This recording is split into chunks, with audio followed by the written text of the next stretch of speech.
Teším sa, že si dnes večer prišla. Vyzeráš nádherne, ako vždy. Vďaka, Howard. Som rada v tvojich masturbačných fantáziách. Prestaň, Katie, to znie tak otrasne. Prepáč, hrať sa sám so sebou vo vani, to je fakt výkon. Ďakujem. Tak, môžeme už začať? Iste.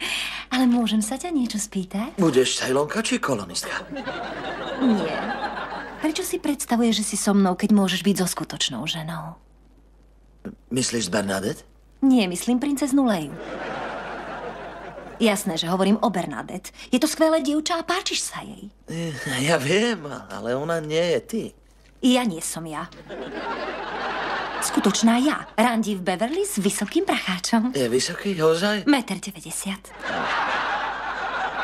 Ide o to, že máš perfektnú babu, ale ty ju ignoruješ, aby si mohol tráviť noci vo vani so svojou predstavou a so špongiou.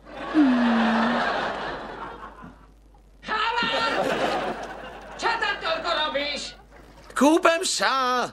Dúfam, že tam nerobíš nič iné. V tej vani sa kúpeme obaja. Nepripomínaj mi to! Do keľu. Celý namydlený a nemám kam ísť.